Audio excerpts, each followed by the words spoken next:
ডিব্ৰুগড় কাৰাগাৰত কয়দীৰ মৃত্যুক লৈ উত্তপ্ত পৰিস্থিতি কাৰাগাৰত মৃত্যুবৰণ কৰা শৈলজা বৰগোহাঁই নামৰ কয়দীজনৰ মৃতদেহ হুইল চেয়াৰত বহুৱাই কাৰাগাৰৰ বাহিৰত উলিয়াই ৰাখে কৰ্তৃপক্ষই কিন্তু পৰিয়ালৰ লোকে মৃতদেহ চমজি ল'বলৈ অমান্তি হয় ইয়াৰ পিছতে কৰ্তৃপক্ষৰে তৰ্ক বিতৰ্ক হয় পৰিয়ালৰ এই সন্দৰ্ভত তদন্ত অব্যাহত আছে 3 দিন পূৰ্বে ডিব্ৰুগড় কেন্দ্ৰীয় কাৰাগাৰলৈ অনা হৈছিল শৈলজা বৰগোহাঁইক নিশা প্ৰায় 11 বজাত আৰক্ষীয়ে লৈ যায় মৃতদেহ এতিয়াও পৰিয়ালে চমজি লোৱা নাই মৃতদেহ আমি হেমাকে লম নেকি মৰিলে বা কিবা এটা নদী পথাৰ কিবা এটা দিলে নে নাই জানি সেইজনে হ'ব লাগিব উলিয়াই দিয়া পাঁচ দিন উলিয়াই দিলে ল'ৰা এটা পুৰুষকে ডাঙৰ কৰোঁতে সেইকেইটা গম পায় আপোনাৰ যদি ল'ৰা তেতিয়া কাম মন আছে হয়নে নহয় এতিয়াতো আকস্মিকভাৱে তেখেত ঢুকাই গৈছিলে এতিয়া যদি আমি এনেকৈ ইয়াতে হেৰি কৰি মেলি ৰখি থাকোঁ তেতিয়াতো বস্তুটো দীঘলীয়াই হৈ গৈ থাকিব আৰু ডিব্ৰুগড় কাৰাগাৰত কয়দীৰ মৃত্যুক লৈ এই উত্তপ্ত পৰিস্থিতিৰ সৃষ্টি হয় কাৰাগাৰত মৃত্যুবৰণ কৰা শৈলজা বৰগোহাঁই নামৰ কয়দীজনৰ মৃতদেহ হুইল চেয়াৰত বহুৱাই কাৰাগাৰৰ বাহিৰত উলিয়াই ৰাখিছিল কৰ্তৃপক্ষই কিন্তু পৰিয়ালৰ লোকে মৃতদেহ চমজি ল'বলৈ অমান্তি হয় আৰু ইয়াৰ পিছতে কৰ্তৃপক্ষৰে এইদৰে তৰ্ক বিতৰ্ক হয় পৰিয়ালৰ এই সন্দৰ্ভত তদন্ত অব্যাহত আছে সৰু সৰু ল'ৰা দুটি ঘৰত আছে ভৰিয়াৰৰ লগত আজি জামিন হৈছিলে আমি জামিন লৈছিলোঁ আজি নিয়াৰ পিছত তেওঁক ভিতৰৰ পৰা উলিয়াই দিছে হুইল চেয়াৰত যে হুইল চেয়াৰত দিছে এখন পেটত এখন গাড়ী টাউলে বন্ধা এতিয়াও আছে আপোনালোকে দেখিব এখন বান্ধিয়ে থৈছে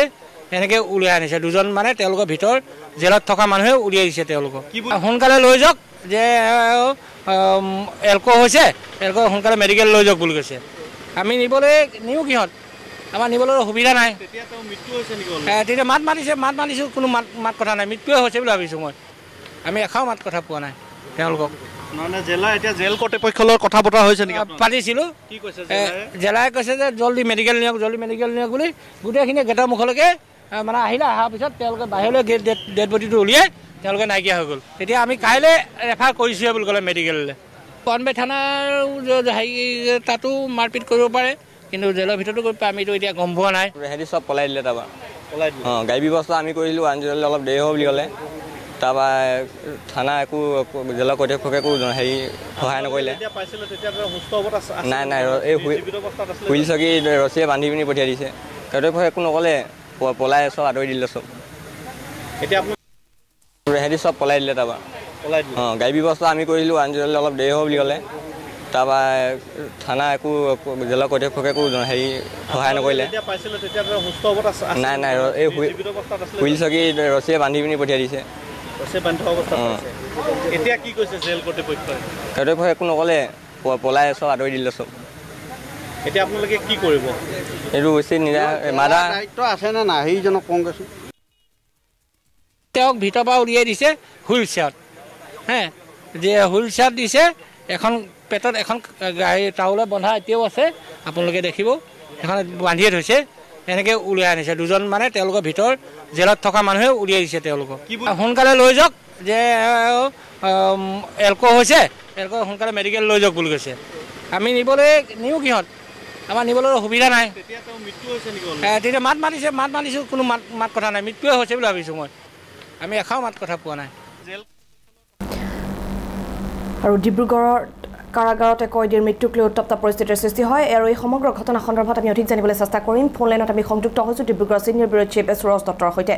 সুৰজ ডিব্ৰুগড় জেলতে কয়দীৰ মৃত্যু আৰু তাৰপিছতে দেখিবলৈ পোৱা গৈছে উত্তপ্ত পৰিস্থিতিৰ সৃষ্টি হয় নিশাৰ ভাগত কৰ্তৃপক্ষৰ ভূমিকাক লৈ জাঙুৰ খাই উঠিছে পৰিয়ালৰ লোক মৃতদেহ চমজি ল'বলৈ অমান্তি হৈছিল পৰিয়ালৰ লোকে এই সন্দৰ্ভত আৰু শেহতীয়া খবৰ কি আছে সুৰজ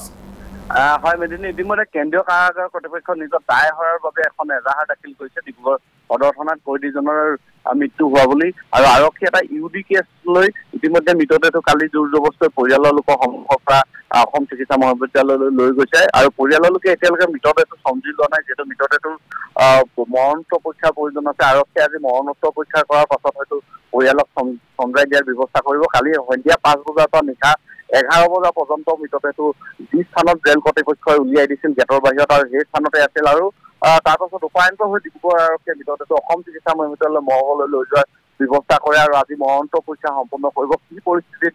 কয়দীজনৰ মৃত্যু হৈছিল আৰু যি সময়ত আৰক্ষীয়ে মৃতদেহটো অসম চিকিৎসা মহাবিদ্যালয়লৈ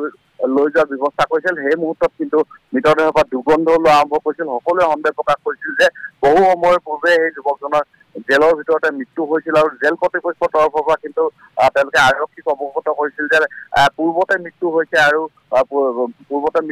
যদি যুৱকজনৰ মৃত্যু হৈছিল কিয় হুইল চেয়াৰত বহাই বাহিৰলৈ পৰিয়ালৰ লোকক চমজাই দিয়াৰ বাবে আনিছিল তাক লৈ যথেষ্ট প্ৰশ্ন ঘনীভূত হৈছে যদি অসুস্থ হৈ গৈছিল কিয়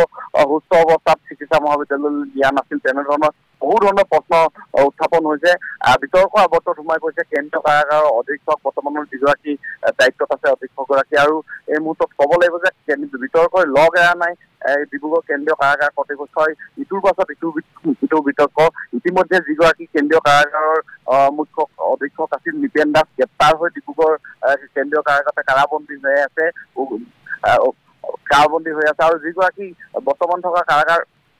কাৰাধ্যক্ষ আৰু কাৰাধ্যক্ষৰ বিৰুদ্ধে এতিয়া সন্দেহৰ আঙুলি উত্থাপন কৰিছে এই শৈলজা বৰগোহাঁই নামৰ মৃত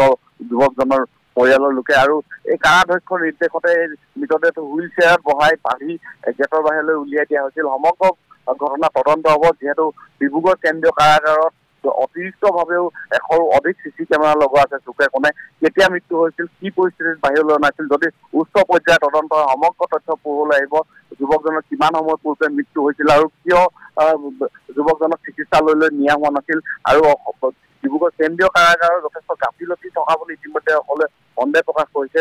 চিকিৎসালয় আছে কেন্দ্ৰীয় কাৰাগাৰৰ ভিতৰত তাত কিয় যুৱকজনক চিকিৎসাধীন কৰোৱা নহ'ল জেলত কৰ্মৰত চিকিৎসকৰ দ্বাৰা কিয় স্বাস্থ্য পৰীক্ষা কৰা নহ'ল আৰু এম্বুলেন্সৰ লগতে বিভিন্ন বাহনৰ সুবিধা থকাৰ পাছতো চিকিৎসা মহাবিদ্যালয়লৈ কিয় যুৱকজনক প্ৰেৰণ কৰা নহ'ল যিহেতু দুদিন পূৰ্বেহে যুৱকজনক পত্নীয়ে দিয়া গোচৰত গ্ৰেপ্তাৰ কৰি হাজুতি হিচাপে প্ৰেৰণ কৰিছিল কিন্তু কালি যুৱকজনে জামিনো লাভ কৰিছিল জামিন লাভ কৰা যুৱকজনক পৰিয়ালৰ লোকে নিবলৈ অহা সময়ত সুস্থ অৱস্থাৰ পৰিৱৰ্তে হুইল চেয়াৰত বহাই মৃতদেহ চমজাই দিছিল তাক লৈ যথেষ্ট উত্তপ্ত পৰিস্থিতিৰ সৃষ্টি হৈছিল আৰু আৰক্ষীয়ে মৃতদেহটো মৰণোত্তৰ পৰীক্ষালয়লৈ লৈ যোৱাৰ পাছতো কিন্তু পৰিয়ালৰ লোকে এতিয়াও গ্ৰহণ কৰা নাই মৃতদেহ আৰু তেওঁলোকে মৃতদেহ গ্ৰহণ কৰিবলৈ অস্বীকাৰ কৰি আছে যিহেতু জেল কৰ্তৃপক্ষৰ বিৰুদ্ধে উচিত তদন্ত দাবী কৰিছে আৰু যদি জিলা প্ৰশাসনৰ তৰফৰ পৰা তদন্ত ঘোষণা কৰে বা উচিত তদন্ত কৰে জেল কৰ্তৃপক্ষৰ যে গাফিলতি আছে সমগ্ৰ তথ্য পোহৰলৈ অহাৰ সম্ভাৱনা আছে